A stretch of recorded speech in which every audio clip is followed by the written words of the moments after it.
Twitch has banned gambling, which might be the only thing I agree with what YouTube is doing now.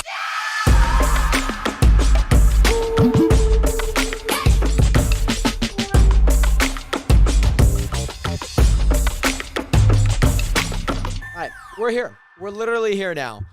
Okay. Yeah, episode 45 is here. I'm like way too close to this desk. Nationers, welcome back. I hope you guys are having an amazing day. Episode 45, banner right behind me as usual. Nationers, you probably are wondering, the thumbnail looks a little bit different. The marketing's a little bit different. How I intro these episodes is however still the same. That will not change over time. However, what will be changing is, of course, the topics that we're talking about today, Nationers. We got a wild one. We have 2 weeks worth of content to talk about. The reason why I didn't do episode 45 last week when it normally would have came out, and to like all the audio listeners, to all those who watch on the YouTube channel and are part of the Discord, I was at a Spartan race, if you guys did know that, and it was like, I would have only had like 3 days to get like any new topics. And it's like, okay, well, there's maybe like a few things that I could do, like a filler episode, but I really wanted to, how would you say it? Really wanted to hone in on a few of these topics. And over this last week, it has been insane. We got a plentiful amount of topics in the batch today, and I hope you guys are ready for it. Again, welcome back. Shout out to all you guys watching, viewing, and of course, listening on all the streaming platforms. And yeah, honestly, don't forget to hit that subscribe button. You guys have been killing it hitting that subscribe button. Again, our goal by the end of the year is to hit 1,000 subscribers on the YouTube channel. So if you guys want to make that a reality, hit that subscribe button. And yeah, hit that subscribe button. Nationers, speaking of streaming platforms and streaming services, I do want to get into at least kind of the meat of this episode, which is Twitch and why Twitch is slowly dying. It's very interesting because like Twitch has been a dominant streaming platform over the past 10 years. However, not everything, you can't reign forever. At least Twitch is an example of that. You can't reign forever, where is like other things, you could probably reign forever. Like Serena Williams, who just retired, you could reign forever, okay? But I do want to talk about Twitch, some of the implementations that they just added in. In addition to that, their competitor YouTube making a big step into some monetization options for creators and people who are just putting out content. And then also, I do want to talk about my Spartan race because it was actually really good. Also want to talk about an idea that I had for NBA2K. And then also, I feel like we talk about this a lot. I feel like we have been because there's been so many boxing matches. And we'll probably continue to talk about it, saying that Jake Paul has a fight next month. And a month after, apparently, Floyd Mayweather's fighting Deji, which is insane. So we're going to talk about that in brief. However, Nationers, let's talk about what I would like to talk about. I mean, I like to talk about all the topics, but primarily Twitch. And if you guys do not know, I stream on Twitch. I actually made a move in December of 2020, or what was it? No, it was this. Yes, it was December of 2020, maybe like January. It was winter time. It was early winter time of 2020, and I put out a vlog saying that I'm, switching over to Twitch, and that was like a full thing. I was, dedicated to moving to Twitch, solely streaming on Twitch. Now, mind you, I had also been streaming on YouTube at that time, pretty exclusively. And I was like, well, my Twitch hasn't been really doing anything. How about we go stream over there? And I've had success. I've grown that platform up to 5,000 followers on there, 5,600 roughly, a little bit over that. And I've been able to grow that, and, the income each month has been pretty good. It's been able to sustain me for some time to be able to do different things on multiple different platforms. And I don't know, what Twitch is thinking. I just don't. I really just don't. However, one thing that I at least can understand, and that is, from my perspective, one thing that I can at least understand from YouTube is they banned gambling. Twitch has banned gambling, which might be the only thing I agree with what YouTube is doing right now. The only thing. They banned gambling. Now, this kind of came after a whole bunch of like larger streamers were just like, can you do this? Like, they're using their platform. You know, they are a big streamer. They have a lot of influence, just like any person with millions of followers. They have a large influence. It's like, well, if that's not going to happen, I will then move here or do this. Well, I don't know what streamers came forward and were like, hey, we need to ban gambling, which, mind you, glad that they did it. Little upset that it came at this time because it's far gone. And mind you, I don't dabble in a whole lot of gambling. Mind you, I do know kind of like the little, when you have money to spend, it's easy to lose. You don't mind losing it. Whereas like, but then when you need money, you're like, well, I could have used that money instead of gambling it, right? I can understand that because like even in Minecraft, we had like a Skyblock server and they were like, I could buy like 20 keys for like 70 pounds, which is, I guess like $70-ish. And mind you, like I had money to spend at the time. So like nearly $100 per like 20 keys. I'm like, Jared, what are you thinking, dog? What do you think? What's that financial decision here, huh? It's not financial advice. And Twitch is not a financial device, okay? Come on now. And I know that feeling. And so, mind you, like I barely like do anything with gambling. Like I like to just like look at like the over under on like sports of like, oh, do I think they're going to be over like 47.5 points? Yeah. You know, I just like in my mind, I'm like, yeah, I think it'll be a high scoring game. You know, like that's the result that I end up in. But for thousands of people who are streaming on slots or, I don't even know what you do. Hold on. I'm going to pull up Twitch. I believe all of this is in effect on October 18th. And I just want to look. I just really want to look at maybe like slots here. I wonder if I could see slots in like the top. Am I on recommended? I'm on recommended for you. Hold on. What? High to low. Slots is, hold on. Hopefully it refreshes. Oh, it's still in the same spot. It is still in the same spot. Seventh game. Seventh most streamed game right now, or streamed category right now. Right in front of, what's the game? Fortnite. Right in front of Fortnite. You're telling me slots is bigger than Fortnite as of recording this. Right behind FIFA 23, which kind of makes sense. I kind of respect that. And most of these people, yeah, like 18 plus, you know, sign up bonus. Yeah, oh my goodness, don't you tell me they're running ads on the thing? Oh my goodness. How dare you guys are running so many ads. What in the world are you guys doing, Twitch? You guys are really trying to get that money. My gosh. A lot of these people, I guess I could say guys, it's just a general term. A lot of these guys are just like, a lot of these streamers are on like Stake, which is a big website that has like multiple different slots and you could just kind of do whatever. Coco Spins, 54 viewers. What's the most viewers right now? 5.6K, 4.7, and then it just drops down to like 500. But still, that's still influence. And I imagine like people with like even 20 viewers still have just as much influence as some of these people, just not as high a number. They probably have even a greater pull saying that they do have a personal relationship. But at what cost? Your financial gain, your financial loss. It is not good that Twitch had allowed this. Like, for as long as they did. I think it was like a very experimentative thing at first, but for Twitch to finally ban gambling, and I guess maybe the whole point, because I've already kind of mentioned everything, the whole point that I was trying to make was that most of these people, you can't like verify if people are above 18. You just can't. You could have a Twitch account at 13, which most platforms are at that age. You can't have like a TikTok at like 8. You can't. You can't have a Twitch at 8. You can't have an Instagram at 8. You can't even have a Facebook at 8. Yes, we all lied about our age, okay? When we were young, we all lied about our age, right?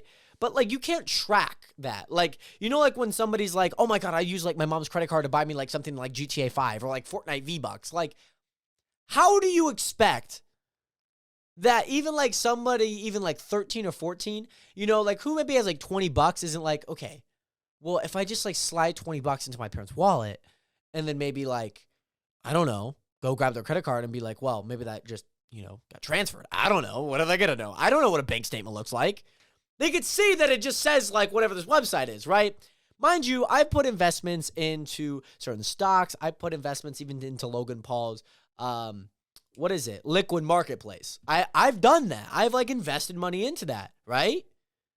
But like gambling is such a very TikTok-y way. And mind you, I hate using the word TikTok in that sense, but it's like we've all been on TikTok. It becomes very addicting. And that algorithm is nearly flawless. It is nearly flawless. Like it never misses once you've been on the app for more than a week. It very rarely misses. And for the most part, the misses are just like them trying to mold out the sculpture of who you are. So I can't blame them for having a few misses in there, right? Right. Whereas like gambling is miss, hit. Mind you, let me tell you a story about like a gambling thing. It was like when we were on a cruise. I was 12 years old. We were on a cruise. We had this little card. It basically managed everything. It hooked up to, whoever the head honcho was of your family for that card, aka my father. On that card was my parents' credit card, debit card, whatever it was. I spent over $412. I spent over $400 just in the arcade, just to try and win like one prize. You mean to tell me it's gotten better? Like people have gotten better at arcade stuff? Mind you, this is like gambling. This is like digital. And I think one of the greatest things is like, if you have cash, you don't want to lose cash. But if you got $20 in your bank account, it's like, I don't mind buying that like $5 like burrito.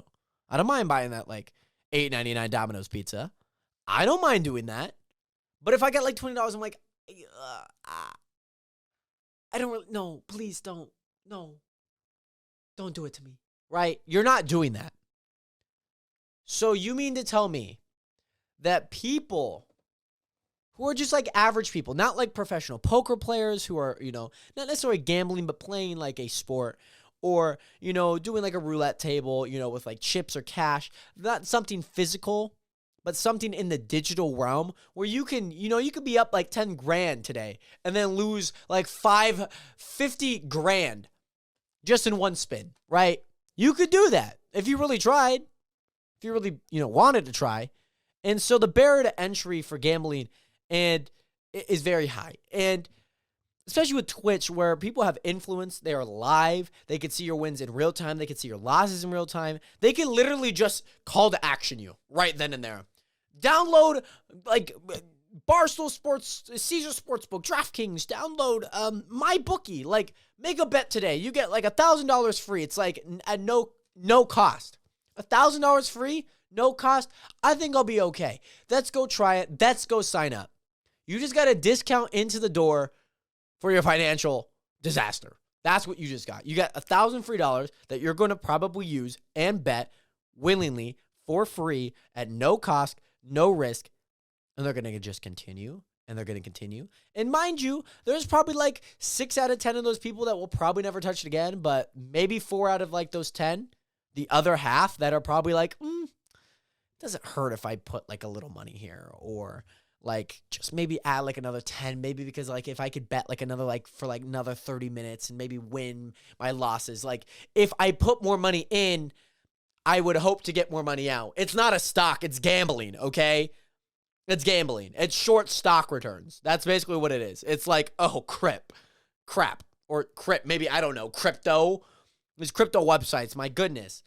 So that's pretty interesting. That's a long topic, and I'm glad that Twitch did that. I really am, because I feel like it just was a cesspool of this revolving cycle of people entering, and it was never ending, right?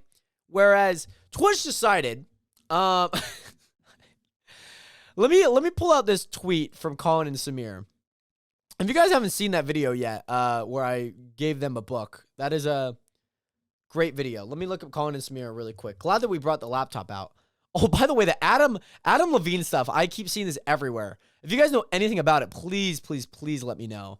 Let's just see what they talked about. They were talking about the Sidemen charity match, which was great. Great. Fantastic. Shout out to the Sidemen. Shout out to all the people that played. Absolutely amazing match. Me and my sister watched it. I watched it 2 times. My sister watched it once. It was amazing. Nationers, this is what Colin and Samir put out. This is their words. Twitch had one of the worst weeks we've seen for a platform. For a platform, okay? Instagram has probably had near bottom lows, okay? Facebook probably had like maybe one of the lower lows, but I feel like it got swept under the rug in 2018.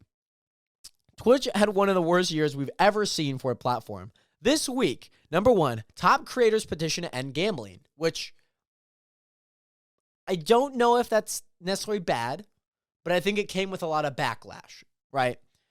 Number 2, an investigation reveals widespread child predation, which kind of makes sense. It makes sense. It just makes sense why Twitch would be a hub for that.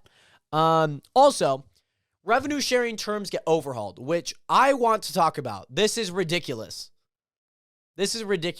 I remember there was a platform. I don't remember what platform it was. I'm going to say YouTube. I could be wrong if it's YouTube. I remember YouTube, or maybe even Twitch, proposed an idea like 2-3 years ago. And they were like, let's do 30-70. Let's do 30-70. Take it or leave it. What? For every dollar I make, you're taking 70 cents? Your job is supposed to give me money, okay? Not hold it from me. Mind you, if you're making like $100 million and 70 million of it is used for different things, like improving things about the platform, bringing more people in, I might be a little bit more happier. Would I be upset still? Yes. Because to take 70%, like, what is it, taxes? What are you taking from me? Like, are you taxing my own revenue? I get it. YouTube, your job is to help create this platform, but then also, you also got to realize that, like, not every person is going to be, like, the biggest fan of everyone, right? And where they're going to be able to watch ads, they're going to like the ads, they're going to continue to watch them, they're going to continue to, like, be on this platform. Your job is to get people in. There's only 8 billion people on this platform, or in the world, okay? Your job is to get people in and keep them there to satisfy the viewer, okay? And that's exactly what Twitch is not doing, because they just implemented a 30-70 revenue split in effect within the next, like, 6 months, roughly. I'd say, like, 3 months by the end of the year going into next year. And I don't know if that's effective on October 18th, which might be, like, my last stream on there. I don't know. I'm still trying to figure out what the frick I want to do as a creator. And mind you, like, Twitch is great. I love this video. This guy named Big E had put out this really funny, like, sketch. And he's like, you know what? Welcome to Twitch, where we make it super easy to get monetized and make money, and then spend the next 4 years of your life trying to just get into partner, which is basically just another check mark. It's like, okay, like, what are you doing? What are you doing, Twitch? I really appreciated you, like, lowering the affiliate, because, like, the barrier of entry to get in is great. But at the same time, I don't know about a 30-70. I don't know about that. I'd probably compromise on a 60-40, because at least, like, we're compromising, okay? That's probably the least I'd go. I love a 50-50 split. You know what? I like a 60-40 split in my favor, okay? In all the creators' favors, all right? And mind you, on a 30-70 split towards me, I actually would not take that. Mind you, more money for me, but I also realize you probably got to do some stuff as a company, and you got to improve a lot, okay? Maybe like a 45 or, 35, 65. I might be able to compromise on that. However, Twitch is in the hole. Twitch is really, really in the hole right now, and they're struggling. They are really, really struggling. I wish that they would just do better.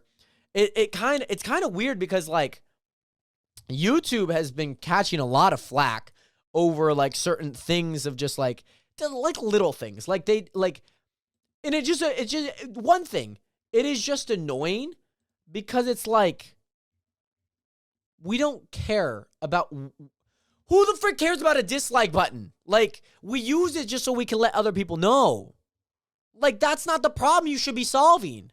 Like, figure out different things. Like, figure out your algorithm a little bit more. Your short form algorithm.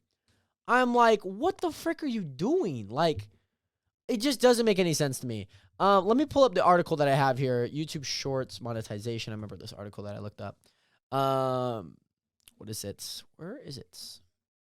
Where did it go? Okay, I'm just gonna. No, that's not it. Oh yes, here it is. Here it is. Mashable. There it is.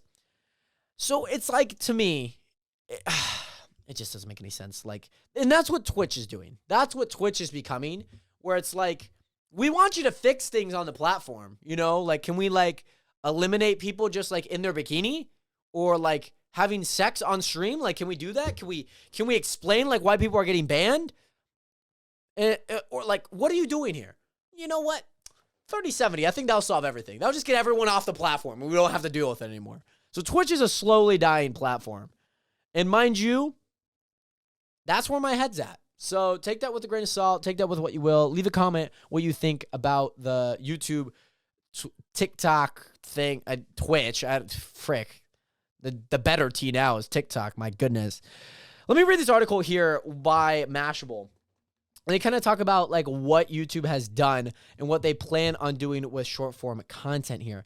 And it's huge. It's huge. So not only with this YouTube Shorts monetization, they also are going to be implementing like licensed music with like very popular songs. This could be like a song by like Drake. This could be a song like by Taylor Swift, which is insane, which is great because like to be able to gain money from a very popular song and not have that money just trickle back down into Drake and Taylor Swift, who are obviously very well off, and to be able to use their music and to give them exposure, you know, for even more, whether that be style, whether that be just like using their song, popular songs on TikTok that might, you know, trans over, you know, like maybe an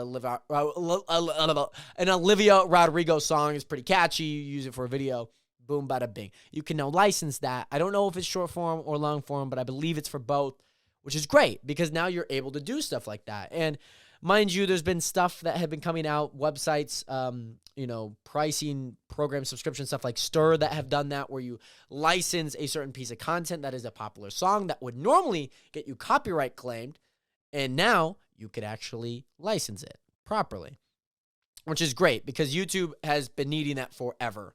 And this is what they have to do with Shorts business. In early 2023, Shorts creators who reach 10 million short views over 90 days can apply to earn money through YouTube's partner program. Creators will earn 45% of the money generated from ads. 45%, anyone? That run between short videos.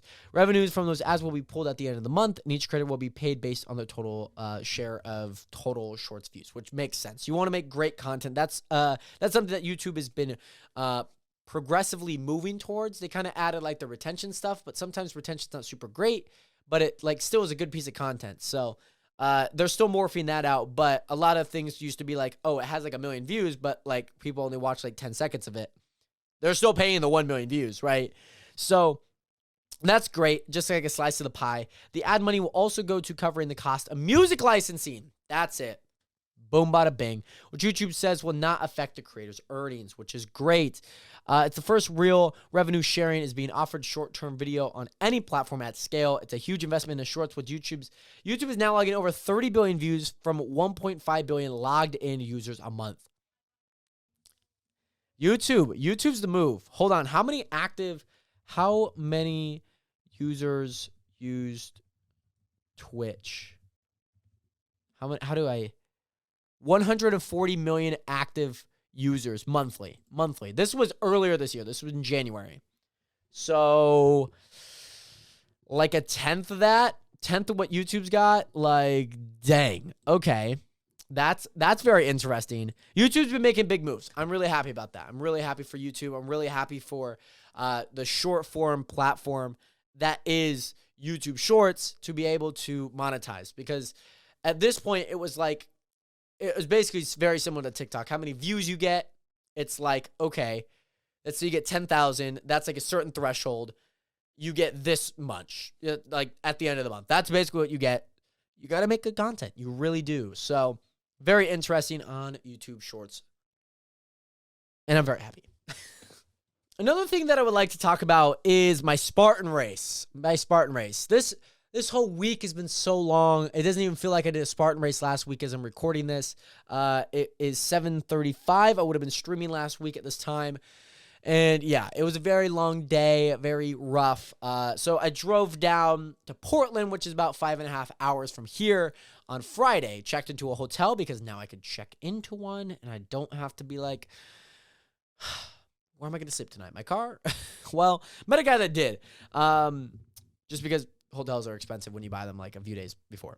However, drove down 5.5 hours to Portland by myself, checked into the hotel, got me like Olive Garden, pulled up like Side Plus, whatnot. Wanted to just watch a whole bunch of videos that they had. Was watching some college football. Just really need to get my pasta in. Got some snacks. Got my Island fruit, Welch's fruit snacks. Also got my Also got my bananas, got my Prime, got lemon lime, and some tropical punch. So that was great. Super awesome. Tried going to bed because I was going to be super tired. That didn't happen. I went to bed at like 2 a.m. I woke up at 5, realized I'm like, okay, I have everything packed. I could fall asleep for like another 30 minutes. Those 30 minutes turned into 50 minutes. And I was like, oh, good golly.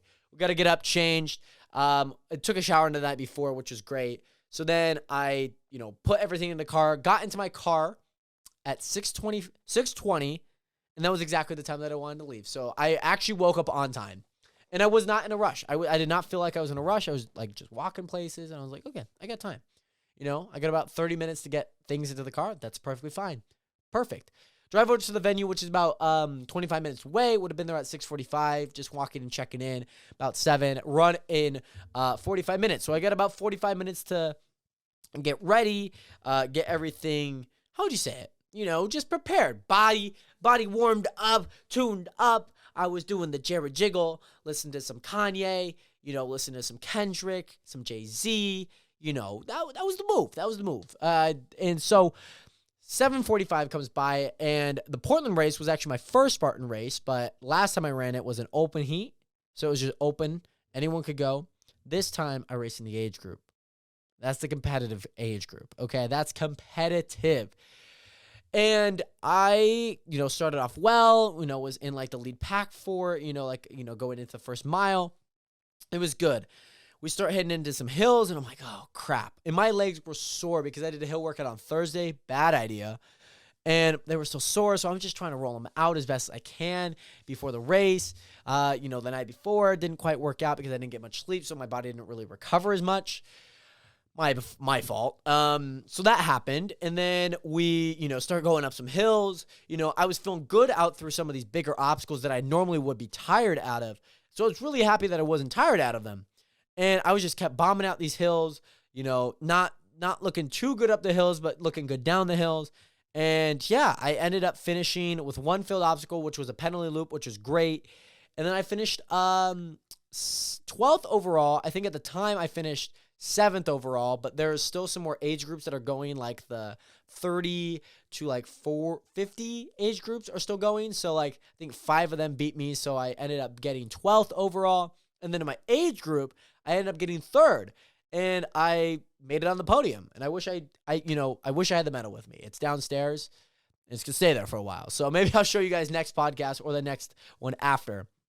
However, that happened. I got 3rd. I was just like, wow, like that's freaking awesome. And so luckily podium was at like 11:30, which I was totally fine with because I've been working with a company called the OCR Report, which brings coverage to OCR. It's basically like the ESPN, Sports Center of sports, basically that.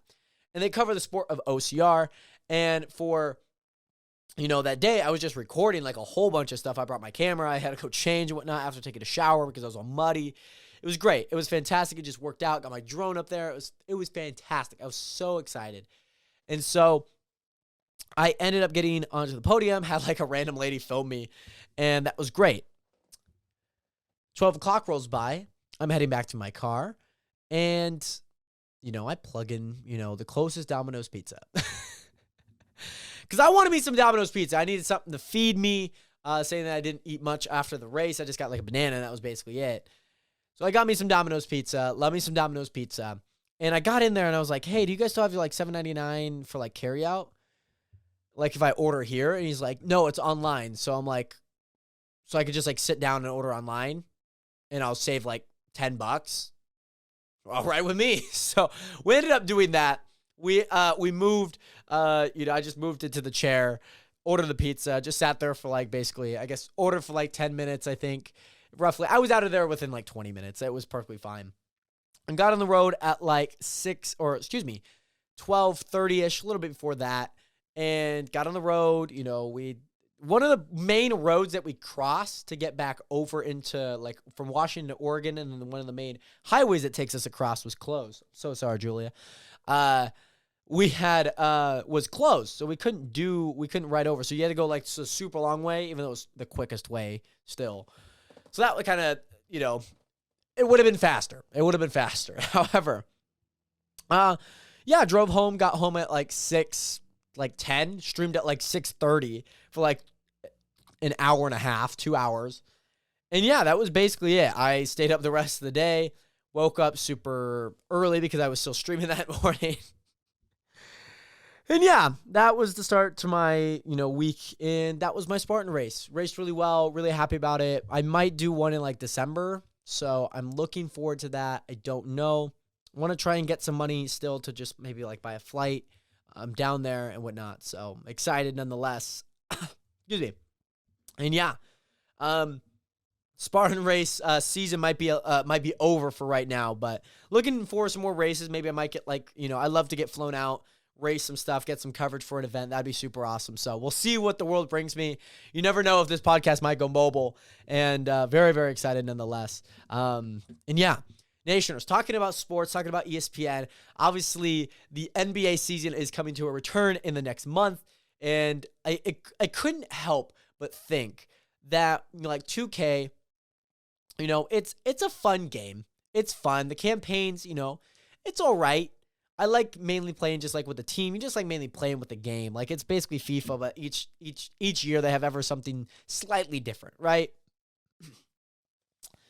And it got me thinking. I was like, what about if 2K was able to implement like how would I say it?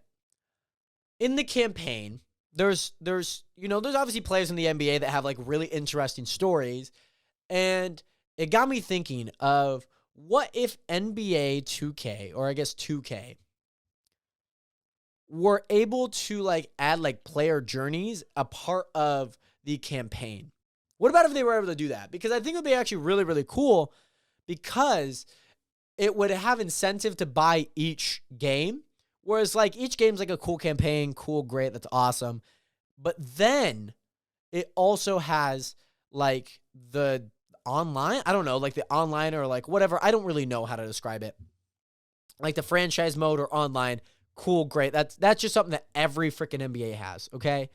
But what about if they had player journeys? What about if they had something where you could play as like LeBron, and, coming from a kid out of high school, maybe not having a football aspect, but, like maybe what it was like. You have like a cool event. You have like the McDonald's American, basketball thing, or, there really wasn't many tournaments back then. So to like have LeBron get drafted out of high school is huge, and then go into the league. Or like Stephen Curry, and, like obviously, his dad was a former NBA player, following his footsteps, going to college, beating the Zags, which kind of put him on the map.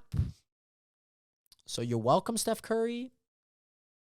And then, going into the NBA and obviously crushing it, becoming one of the greatest shooters of all time, if not the greatest, beating thousands of records that are out there that you could probably name. And then, in addition to that, we're also thinking of like the Greek Freak. We're talking about Nikola Jokic, like people overseas that we might not know about, like Luka Doncic. Maybe it's like even J. Cole. He's the cover, one of the covers of NBA 2K. Why not? Why not? Maybe have like a journey from like rapper to like, maybe just even playing in a league. I don't know. That's just my thoughts on maybe like an NBA 2K player journey. It kind of got me thinking. I just saw like a comment. I was like, oh, that'd be really cool. So I wanted to at least talk about it because I'm a big basketball fan. I like talking about it. So I wanted to talk about it. In addition, we're talking a lot about sports. We talked a lot about like things on the web. this one, we talked a lot about things in sports. This one has like an encompassing aspect of sports, internet. Here we go. Deji is apparently fighting Floyd Mayweather. I don't know how that's possible. Floyd Mayweather confirmed in November that in Abu Dhabi, like Saudi Arabia, or Dubai, he's fighting this YouTuber. He just said like, oh, yeah, I'm fighting this YouTuber, a Deji. You know, like how Floyd Mayweather talks. He's like, I'm the king of making money. You can't step up into the ring with me. Gotcha hat. You know what I'm saying? Like that's just how Floyd Mayweather said it. He's like, yeah, we're going to be fighting Floyd. We're going to be fighting this YouTuber, Deji. I'm like, okay, so this is real. Like if Floyd Mayweather is fitted to like say that, it's real. Like it's real. It's true. Like mind you, Logan Paul was the basic promoter for the Logan Paul Floyd Mayweather fight. Whereas Deji, I don't know. I don't know who's going to promote this fight. I'm still going to watch it somehow. And I hope it's a good fight. I don't know who's going to win. Is it really anyone that wins? It's just an exposition, or it's a friendly. It's a friendly international, okay? For any of my football players out there, it's a friendly international, okay? Honestly, I'm a little scared, but I'm also very excited. And also, actually, not slightly, or I'm majorly confused how this fight happened. I'm really intrigued to see how this fight happened. And that's basically the Deji Floyd Mayweather fight. I just like, after he like beat Fusi, from them throwing in the towel, knocking him down a few times, getting some good punches, breaking his nose, breaking his cheek, I'm like, Deji, you mofo. 1-0 in professional boxing? 0-3 in amateur, but we're not going to mention that. 1-0 in professional boxing. Wow. You're actually already doing better than Logan Paul, who actually fought Floyd Mayweather. So, if anything, I'm actually not shocked that you're fighting Floyd Mayweather, okay? Because you have a better boxing record. And with that, Nationers, thank you guys so much for watching episode 45 of The Realest Podcast. Banner right behind me. Let me know what you guys think. All the topics that we talked about today. I would love to hear what you guys think. And a pleasure. I was going to say a pleasure and appreciate all at once. Anyways, Nationers, I appreciate and pleasure. It's been a pleasure. Have a good one. 07. Peace. What was I even saying?